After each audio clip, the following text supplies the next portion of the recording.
If you ask Mushoku Tensei novel readers what was the biggest mishandling of the first season adaptation, one simple answer would probably come from most of their mouths. Eris's perspective. Yes, simply Eris's perspective. See, season 1 was a great adaptation. I mean, besides them pretty much skipping a lot of things around Millis and pretty much everything about the Dragon King realm, nothing hit harder than not seeing the true self that is Eris. There was a whole perspective in the 6th volume that literally divulges every fear and trouble and everything that she had gone through since the point that Rudeus had met her. So we're going to get into that with this video. But first things first, let's reestablish who Eris is, because for anime viewers, we haven't heard that name in a long time. Eris Boreas Greyrat is the granddaughter of Saros Boreas Greyrat. Saros is the liege lord of the Fatoa region and Paul's uncle. She wasn't an only grandchild though. Her father Philip lost the battle for the head of the family, and by tradition, all sons would be adopted and raised by the head of the family. This is to prevent power struggles in the future. So despite her having an older and younger brother, she was pretty much an only child. And yes, Eris has always been a problem child all the way up into her early teens, only warming up to her grandfather, her etiquette tutor Edna, and eventually Ghislaine, who trained her in swordsmanship. Now, you might ask, why were they training her swordsmanship? A noble lady, why are they training her swordsmanship? Well, her father felt that she had no future as a member of the noble family. Even he acknowledged that Eris was violent, and she struck out at people, drove away other children. He figured that she could at least become an adventurer. Cutting forward, Rudeus at the age of 7 is sent to the city of Roa in order to teach Eris for 5 years. This is all in order to cover his tuition to the University of Magic. At the moment that he arrived, Eris was 9 and already scared off 5 tutors. Rudeus described her as fierce, too much to handle, and dangerous. His instincts screamed warnings as he got closer to her. Early impressions is that she was not the brightest. She was easily confused by concepts like cousins and uncles. Mathematically, she was only able to add single-digit numbers, and could only write her own name. Additionally, she was violent, immediately turning to slaps and brutal punches. She was a pressure cooker waiting to explode, but Rudeus could not give up. He immediately cooked up a plan that would cause her to be interested in learning. This involved them getting kidnapped and using his knowledge to get them back home. This, of course, turned into a real kidnapping. But Rudeus still used this opportunity to push inspiration into her, reading carriage schedules, using money sparingly for stays at inns, and keeping quiet. All were crucial to getting home safely. It all seemed to work, as eventually, after being forced by Saros, she asked him to be her tutor. However, not in arithmetic, not reading, not writing, just magic. She was captured by his use of magic. And specifically her words, "Magic is all I need, nya." Of course, Ghislaine was the one to eventually get her to want to actually start learning things. So he didn't inspire her to learn, but did gain her trust. And in the end, Ghislaine was the one that kind of pushed her to want to learn things. See, Eris really looked up to Ghislaine. Loved to hear stories about her adventures. And so after being pushed, Ghislaine just pretty much recounted all of her memories and all the troubles that she had because she relied on other people with their knowledge of reading and writing and math in order to get her around. And in return, she got swindled a bunch. And additionally, she had to end up eating crap on the side of the road in order to survive. This was all fruitful as she went from knowing only how to add single digits and write her own name to having almost perfect reading and writing, as well as doing divisions. While not able to do silent spell casting, she would eventually move on to intermediate tier spells. He also taught her the importance of money. Ghislaine at the same time trained her from beginner to advanced tier in sword god style. But everything changed on her 10th birthday. That day, Rudeus stepped forward and saved her from absolute social humiliation. During her party, amongst other peers, it was a tradition for her to dance. And she was failing miserably at it. And after this is where we get the story that unfortunately the anime never told. Eris's untold story. Her perspective. Eris claimed that that night she fell in love. On the night of her 10th birthday, Eris's mother woke her up, dressed her in a nightgown, and sent her to Rudeus, telling her to bed him. She was okay with having sex and was told about it by her mother and her etiquette tutor, but when she arrived, she wasn't sure that Rudeus loved her. He was amazing, knew everything and could do everything, yet sought knowledge. But the thought of him not loving her made her push him away and run out of the room. However, before she reached her room, she stopped and got scared. She thought that she might have done something that she couldn't take back. Her mother told Eris that no one but Rudeus would have her, and Eris was sure that mother was right. Eris had met many noble children, but none with as much grit as Rudeus. Rudeus was interested in her body, flipping her skirt, grabbing her chest, and whatnot. She would punch him to drive him away, Something that worked against the other children when she still attended school. That didn't work on Rudeus. Again, she knew her mother was right. If Rudeus hated her, she'd be alone for the rest of her life. He was the only one that could stand her. The only one that would take her punches. The only one that when she was violent like she always is, he still stayed with her. She didn't care if she was a reward given to Rudeus by her father. At least they could be together. Again, this is at the age of 10. All this responsibility is being placed on this girl that has spent her whole life having everything she wanted. Yes, she's spoiled, but she's still a child. And now she's being proposed with the only option she'll ever have for the rest of her life. It's a weight that most people never face, and something that unfortunately is very common for this sort of setting. That's why she returned to Rudeus' room. She was surprised to find him groveling and apologizing. At the moment, she had him agree to wait for 5 years. She felt Rudeus was an adult enough that he would wait for her. That was when we cut to the displacement incident. She awoke with a Superd standing right there. She thought she was being punished for only doing as she pleased. Mother told her that a Superd would come eat her if she was really selfish. She thought she was being punished for not letting Rudeus take her that night. She cowered in fear, but the one that came to rescue her was Rudeus, not Ghislaine. While younger than her, Rudeus overcame his fears, worked things out with a Superd, then calmed and soothed her. She fell in love all over again. Again, Rudeus is sort of an outside force to everybody in this world that finds this stuff normal. Children being raised with the mindset that Superds are evil. They will murder you, massacre you. And Rudeus overcomes the situation, yes, partly because he's sort of being groomed by the man god to say, you know, take care of this Superd down here. He'll take care of you. Help him out with his issue. But at the same time, even though he was told that these are fearsome, deadly creatures by the person that he trusts the most, which is Roxy, he still managed to figure out the situation.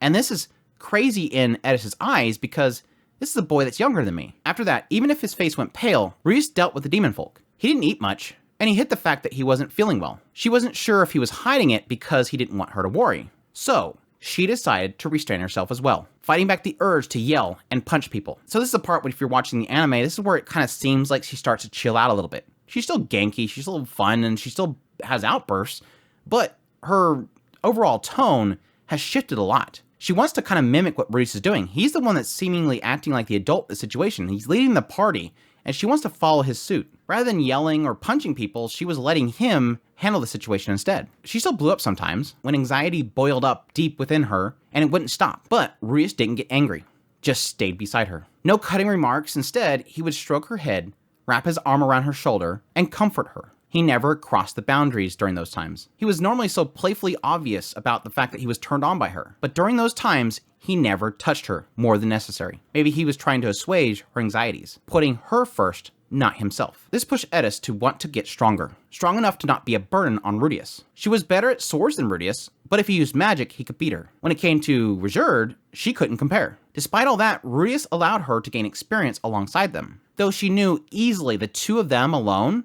could probably handle everything much easier. The thought of that made her want to cry. This is where massive amounts of fear is starting to well up in this girl. Again, this young teenage girl. Eris grew fearful that Rudeus would realize that she's holding them back and he would come to hate her. Worried that he would leave her behind, she tried desperately to get stronger. Even asked Rejered to train her. He'd knock her down and ask her, "Do you understand?" Every time she'd nod, remembering Ghislaine's words. When training with someone stronger, the first thing to do was observe. Rejered was strong, stronger than Ghislaine. She watched him, mimicked him. While Rudeus slept, she would request him to train her at night. He did it without a fuss, despite the fact that she knew that Rejered found it difficult because he didn't want to hurt children. But she felt confident calling him master. A year into the journey, she thought she'd gotten stronger. Ghislaine told her rationality over and over. Through training with Rejered, she came to understand the word. Before, she didn't see a problem with sloppy movements. Now she understood that every movement had meaning. Then, she finally defeated Rejered. She figured it was because he was distracted by something and created an opening. Yes, this is the point in which Roxy was peering at them at the town,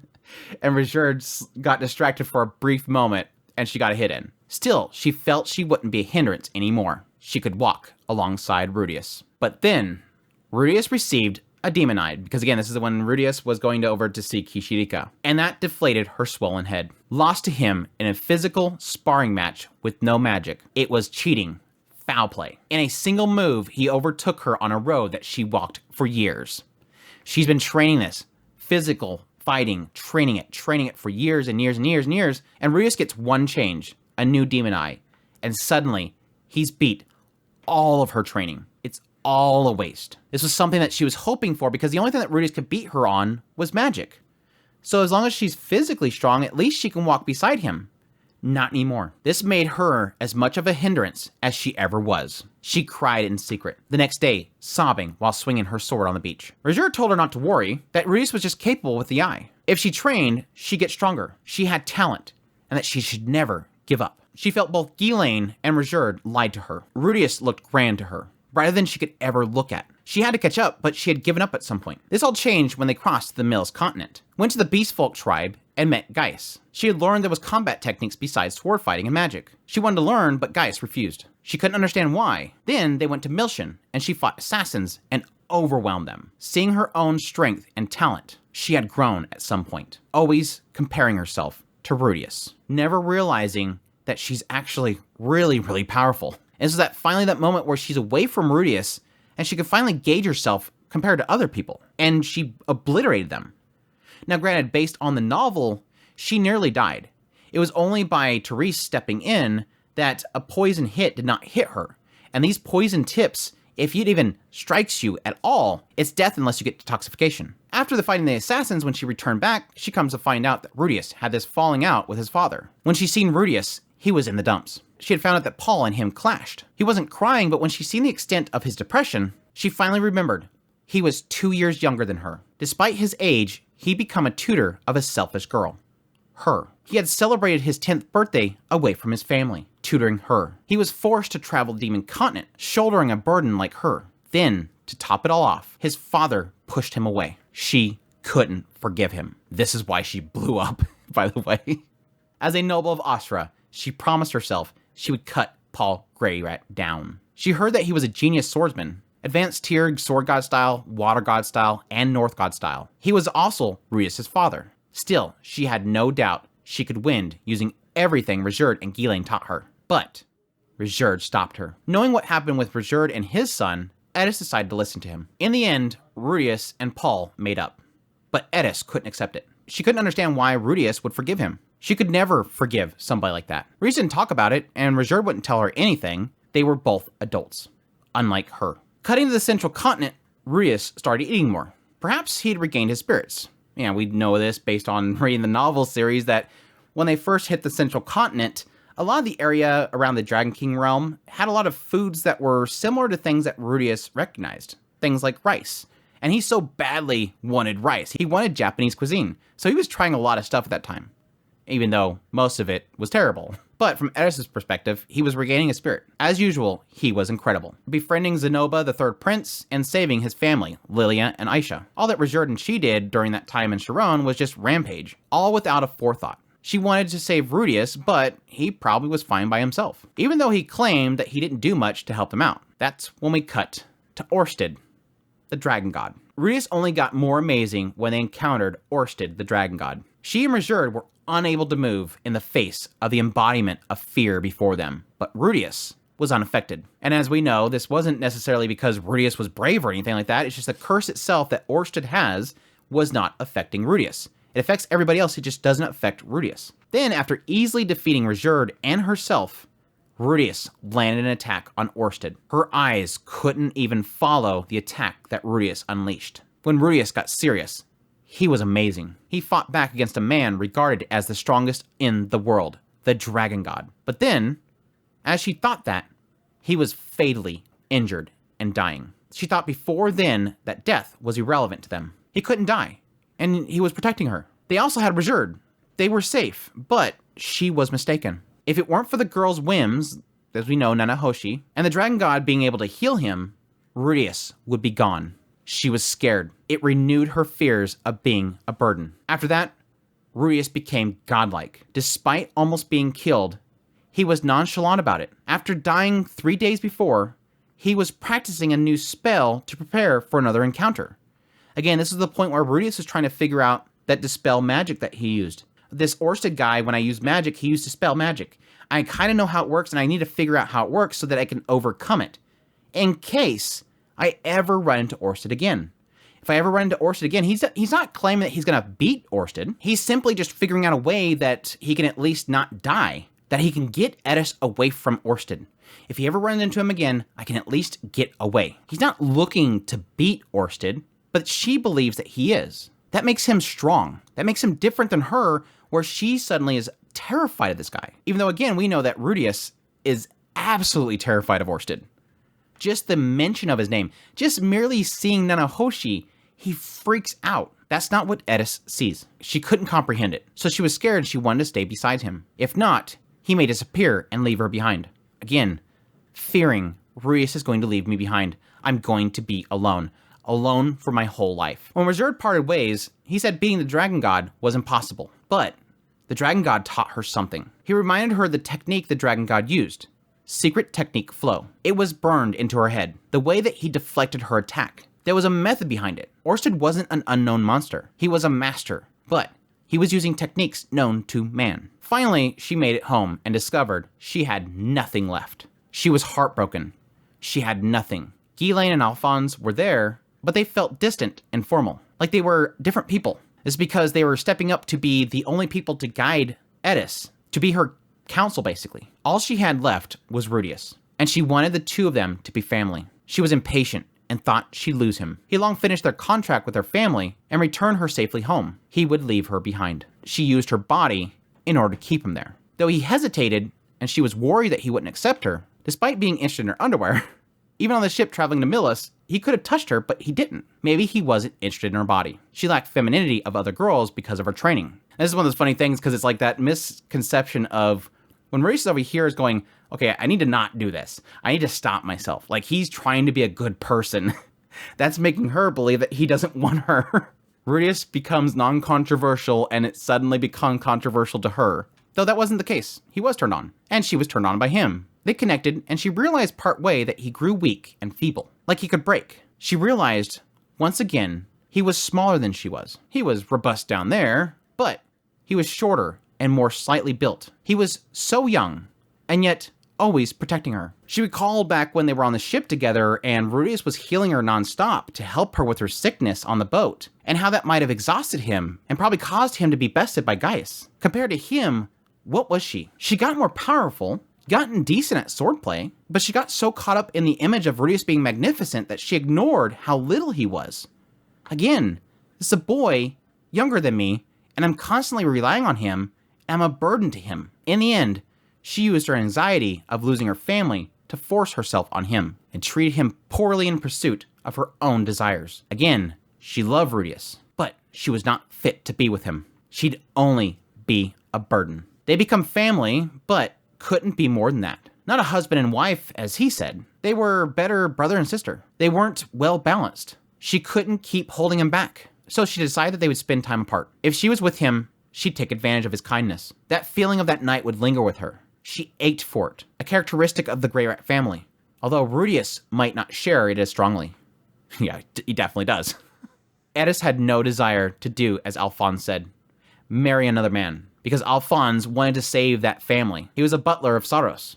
He wanted to keep their family alive, and Eris was the only one left. His desire was to have her be a concubine of Paimon, and he would protect her, knowing full well that Paimon would probably end up giving her to Darius to curry favor. She chose not to do that. She didn't want to marry another man besides Rudeus. It was too late for Alphonse to ask her to live like a daughter of the noble family.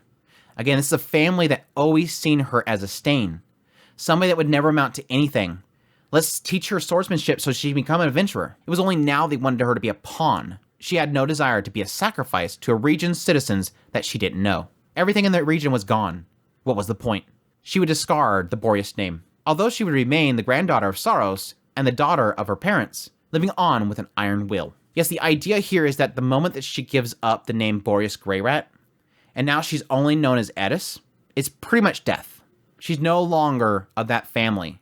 She's no longer who Eris used to be. She decided to part ways and keep training, not stop until she could stand at Rudeus' side. She'd seek power. Since she trusted the words of Ghislaine, Rejured and Gaius, she believed she had talent. Now she believes they're truthful. They were a liar before, now she believes them. So she would take Ghislaine's recommendation and go to the Sword Sanctum to train. She would meet with Rudeus again. Then they could take the next step in their family, becoming husband and wife, having kids, and living happily ever after. Knowing that he would talk her out of it or come along, she decided to leave a note. A short one as to not tip him off on where she was going. And this is the letter that literally destroys Rudeus for so many years at this point. And it's super heartbreaking. Eris, at that point, chose death. Chose to fight. Chose to get stronger. All with one purpose, which is yet to be talked about. I'm going to leave it there. I don't want to go any further. We don't know exactly what's going to be coming up here soon. But yes, eventually the anime onlys will see where Eris goes next and what her ultimate goal is. But again, I wanted to get this out here because I know there's so many people out there that don't really get that perspective of what Eris this entire time was going through. It is an important segment in a chapter in the 6th volume that I think is so absolutely incredible to see how this girl, again, a daughter, a young teenager, pretty much with nothing to her life, but becoming an adventurer, something that was almost discarded by her family and the nobles itself, being accepted by Rudeus, not being pushed away, eventually being displaced with him, and constantly trying to keep up with him, constantly putting him on a pedestal, and constantly having a fear that she's never gonna be good enough. This is a girl that has lost everything at such a young age, has never been able to actually understand how things normally are, has never had a chance to really grow up normally like most people do, suddenly having nothing except for one person, Rudeus, but yet still realizing I'm holding him back, and I don't want to keep holding him back. I don't want to keep relying on him. I don't want to make him weaker. She feels like she's making him weaker. Thus, I need to get stronger. I need to be able to stand at his side. I need to be balanced. Anyways, hope you guys enjoy this video. If you guys did, make sure to hit that like button down below. Comment, let me know what you thought of this segment. Are you an anime only? And I've been looking forward to hearing about this little segment here that is super juicy in my opinion. This whole segment in the volume literally opened my eyes to Eris as a character. It was truly a fantastic way of seeing this other side to a character that's honestly, at face value, the tsundere character. Even Rudeus himself says a tsundere character. But Refugien has a way with characters. They always are not the sum of what you see them initially. There's always another side to them that I always love digging into. So again, I hope you guys enjoy this video. Additionally, if you do the channel, make sure that subscribe button to get all my content. I do news, reviews, first impressions, top list. If it's anime, it's pretty much here. Additionally, if you want to support the channel more, I have a Patreon link, tips link, super thanks, membership button down below. Greatly appreciate it. Supports the channel. It means so much to me. And y'all take care.